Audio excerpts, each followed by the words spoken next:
44 straight days of rain and counting. South Korea is battling floods and landslides as it endures the longest monsoon in 7 years.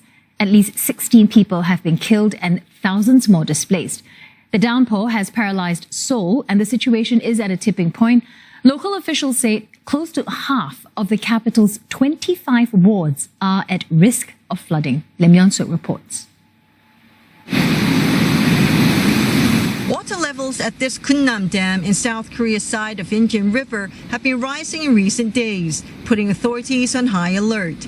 South Korea's authorities blame North Korea's releasing of water since Monday from its Hwanggang Dam across the border for the rising water levels. Under an inter-Korean deal, Pyongyang has to notify Seoul in advance before doing that, but it didn't this time. This Incheon River meets with the Han River further south, which is more densely populated. A dam burst could put hundreds of thousands of people in harm's way. Already in Seoul, major highways and roads along Han River have had to partly close because the water line for Han River had exceeded 8.5-meter level that calls for flood control measures. Many parts of South Korea have already been battered by heavy rain. Early Thursday morning, 5 people, including the driver, were rescued from this bus in Gyeonggi Province as water suddenly filled this area. And about 40 people were evacuated to this shelter at an elementary school in Cheoran County, Gangwon Province on Wednesday afternoon. 이불이고 뭐고 다 물속에 잠겨가지고 냉장고도 다 자빠지고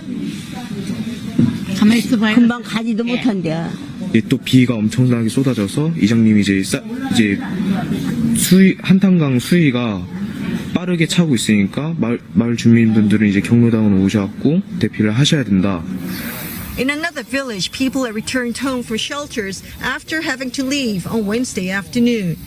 These villagers say they are happy they still have their homes, although there's a lot of cleaning up to do. And they're unsure how long they will be able to stay since more rain is expected in coming days. The military has also been called in to help with the rescue efforts and also to help the villagers. Reports say more than 53,000 civil workers, police, and soldiers have been dispatched as President Moon Jae-in urged all-out efforts to prevent further loss of lives. Lim Yeon-suk, CNA, South Korea.